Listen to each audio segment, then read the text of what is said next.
Hello and welcome to APTN National News this beautiful Wednesday afternoon. I'm Sav Jonesa. The second day of the Special Chiefs Assembly is underway in Ottawa.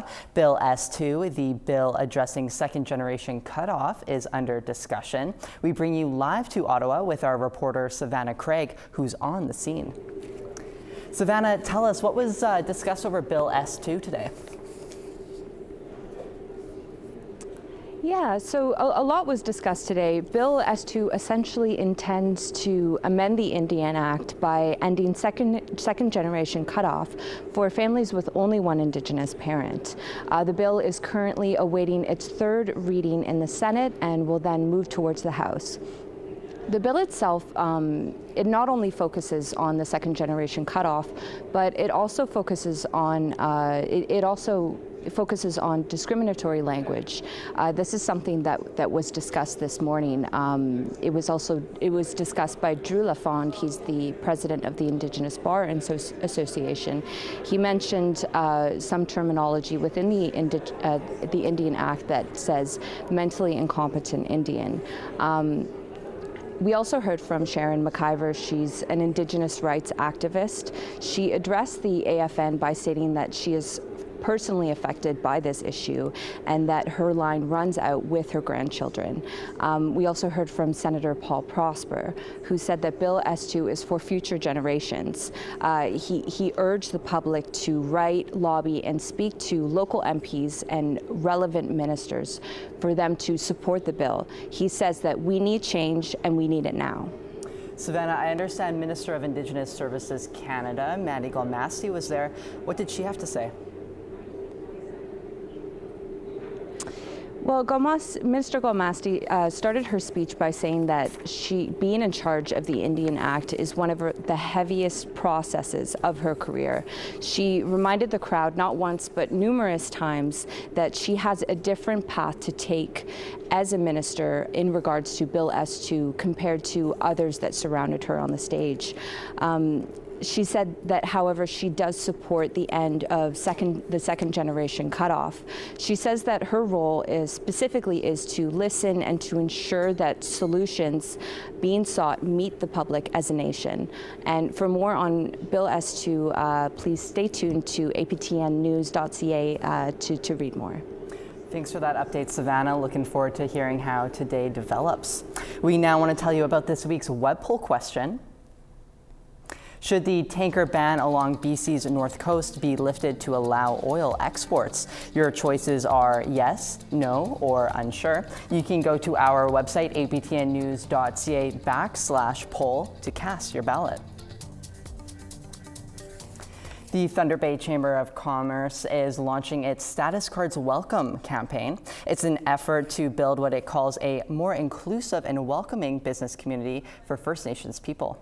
The campaign is also designed to promote awareness of tax exemption rights under the Ontario First Nations HST rebate program. APTN's Mike McDonald reports. The Thunder Bay Chamber of Commerce is distributing decals to its members for display in their places of business. The decals are translated into the local dialects of Anishinaabe-Moen and Nishinanu.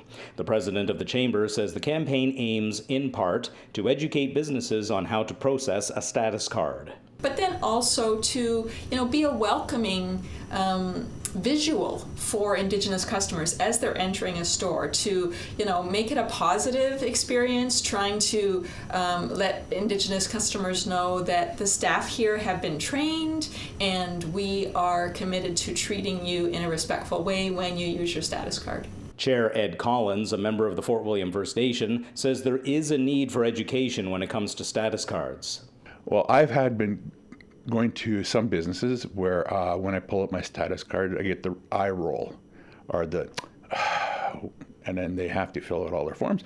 And sometimes I could understand if there's a busy lineup, but these are rights that we have as First Nations people.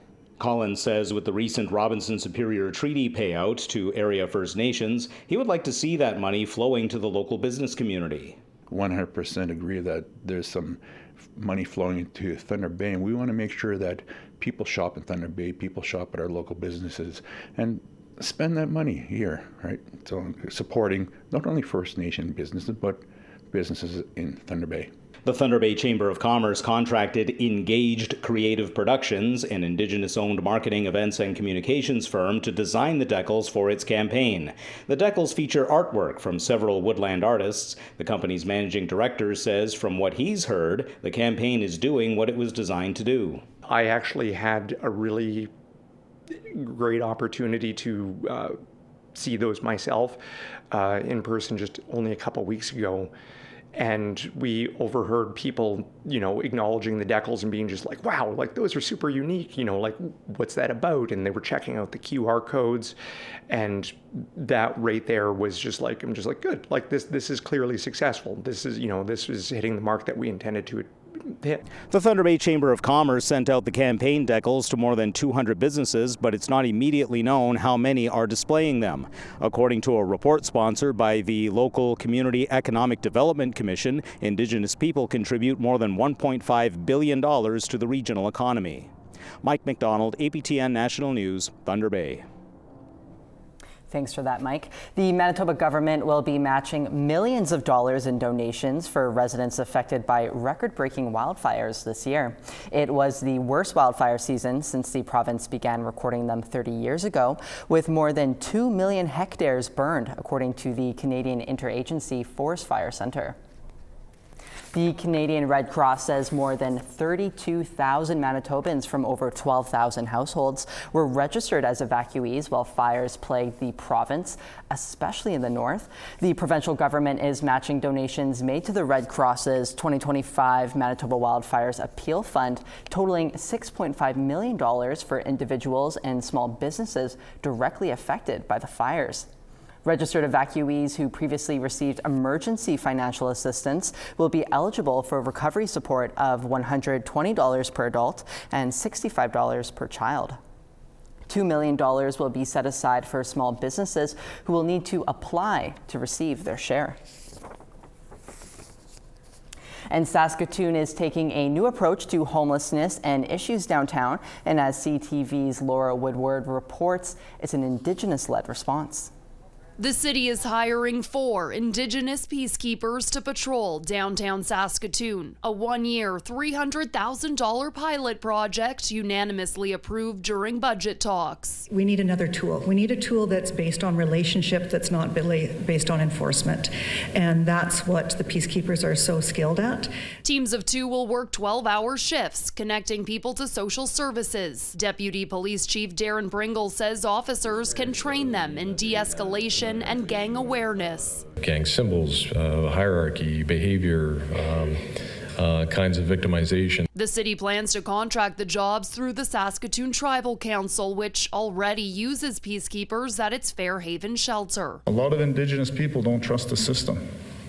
Okay, it's a reality. Councillor Troy Davies, a former paramedic, says cultural connection can quickly calm a tense situation. I can tell you just having one sentence of just speaking Cree to somebody who was First Nations de-escalated a situation. The Downtown Business Improvement District supports the pilot, noting a spike in cases of mischief, intoxication, and panhandling. Quote, the need for a coordinated, culturally grounded, and community-based safety response has never been more critical. The Peacekeeper pilot project is expected to start next year. Laura Woodward, CTV News, Saskatoon.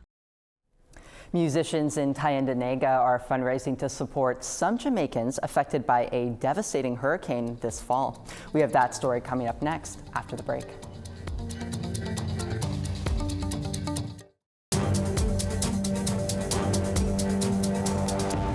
Musicians, artists, and a few chiefs will be soon joining together for a full day of music, food, and prizes. They're pooling their talents and generosity to help a small area in Jamaica. Here's Annette Francis with that story.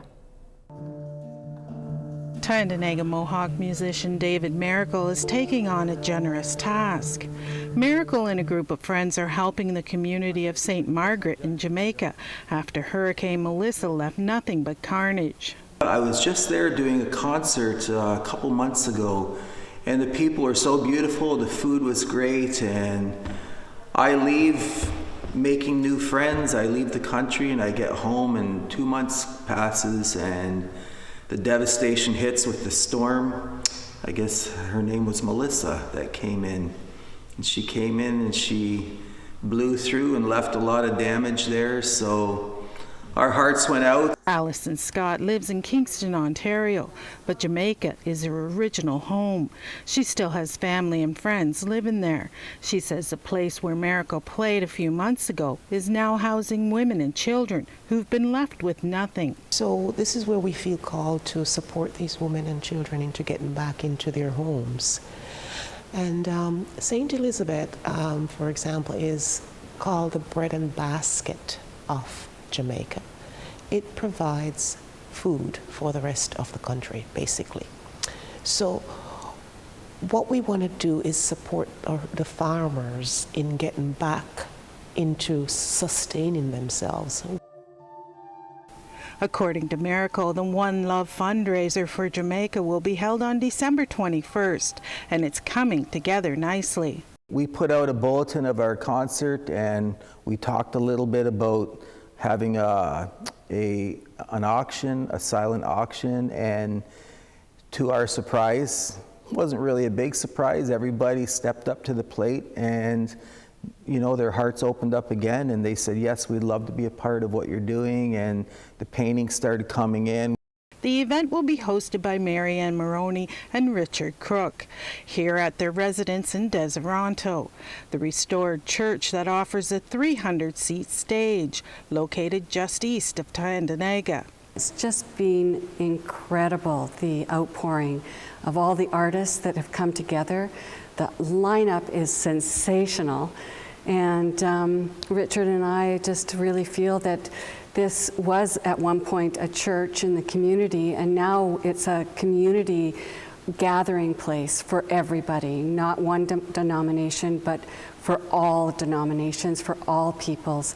And so it's just a little bit of a bridge and an opportunity for the community to come together. Miracle says people are still donating to the silent auction, and more musicians are coming on board. I just called up Derek Miller, and he's 100% in. He was excited.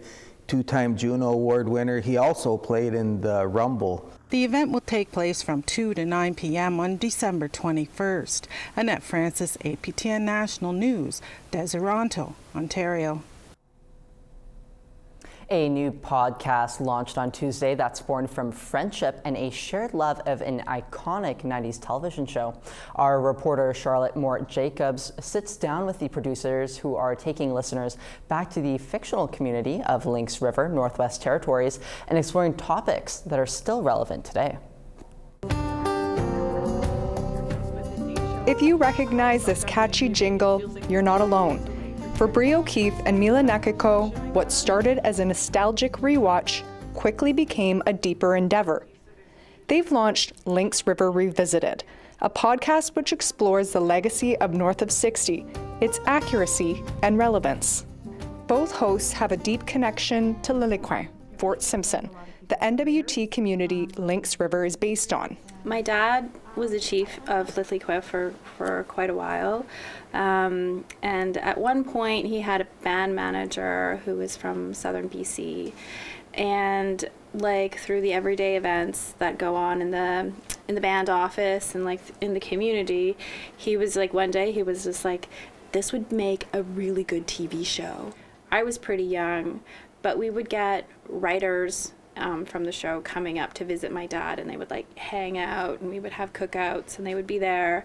Their personal histories and unique insight add to their analysis.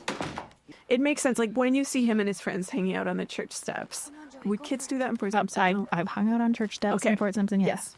But one of the like interesting tensions of the show was my dad was in Fort Simpson to be the senior administrative officer, who's kind of the top civil servant for the municipality or the village, and really what I think of now as a colonial governance institution. And Mila's dad was a former chief of Lillekwan First Nation and an MLA, but really pushing boundaries in terms of Indigenous self-governance. I do feel like we're the children of two different sides of a community in the north, and it's been great to talk about that. Yeah. CBC's North of 60 aired between 1992 and 1999 and resurged on APTN in 2018, thanks to its critical acclaim amongst fans.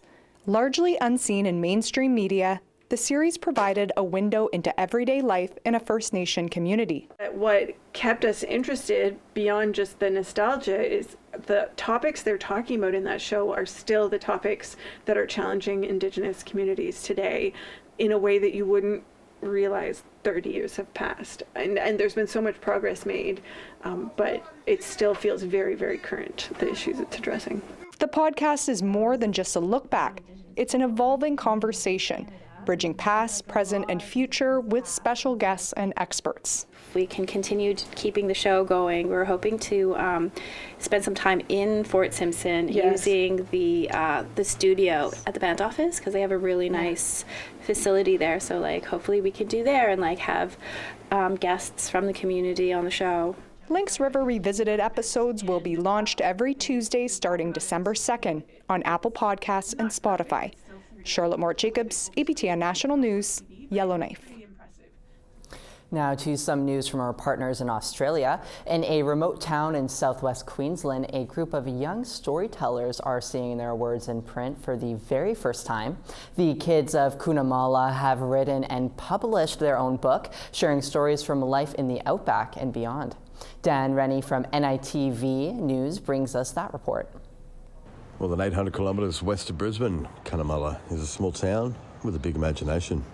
Now it's home to a new generation of published authors. I feel famous. I feel like my parents are going to be really impressed.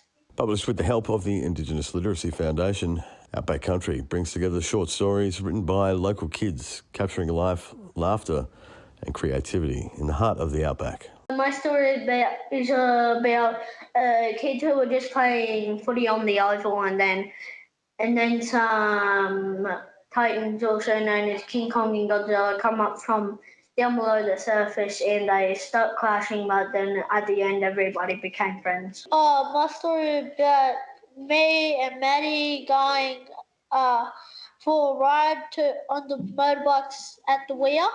My three dogs' names are Ollie, Herbie and Patrick. They're the three dogs that I wrote about, and they're fun to play with and they're healthy dogs. The stories were created during a school holiday workshop run by the ILF. For some, it was the first time putting pen to paper. The fun bit about Cunnamulla is the Weir and the hot springs. I do really like it here. I like all the people. I think everyone's very friendly. Proof that big dreams can grow in small towns. Dan Rennie, NITV News. An uncommon sight was caught on a trail cam prowling around Manitoba. Stay tuned to find out what creature is roaming about after the break.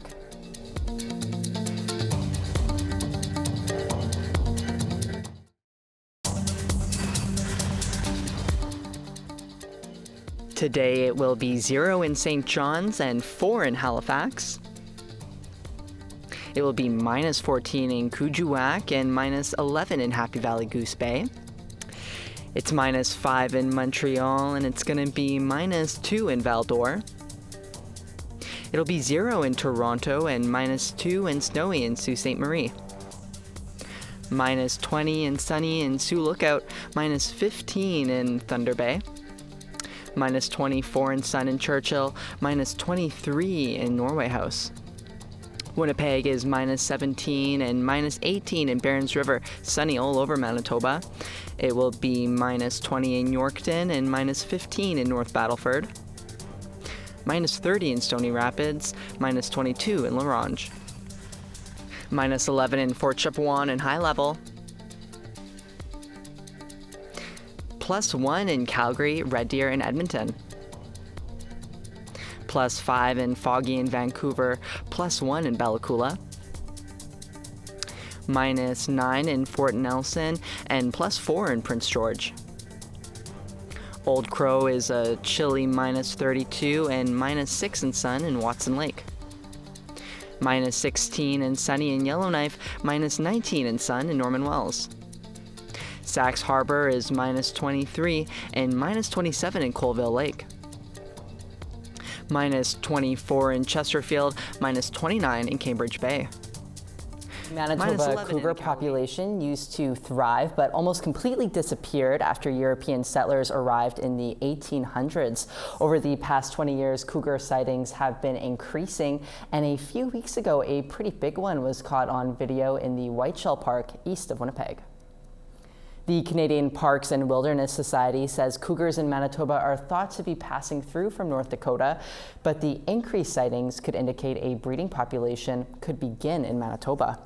A breeding population means the cats could raise their cubs and create a reproducing population, with sightings in Broken Head, the Whiteshell, and across Manitoba, the endangered cat could thrive again. While reportings of cougars have been increasing, video footage is close to unheard of due to their ability to camouflage and avoid humans. There is no biological proof that a breeding population is starting in Manitoba, but the sightings in this video could mean the cats could come back. Flags were raised at the Canada Games Centre in Whitehorse on Tuesday in the lead up to the 2026 Arctic Winter Games. Flags from all 8 competing contingents, including Nunavut, Alaska, and Greenland, were raised alongside the host municipality's flag.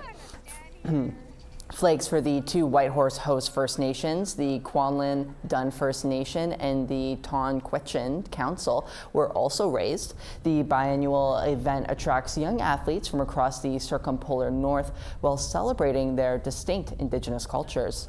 The 2020 games were scheduled to take place in Whitehorse, but were canceled due to the COVID pandemic. With less than 100 days to go, the city's host society says it's eager to welcome northern athletes back to Whitehorse. These flags represent the athletes and teams that are coming here from the circumpolar north, the cultural diversity of everyone who will be attending, and northern unity, which is basically defines what the Arctic Winter Games are. The games will take place March 8th to the 15th. And as the new year inches closer and closer, so does the new season of Hockey Night in Canada in Cree and in Inuktitut.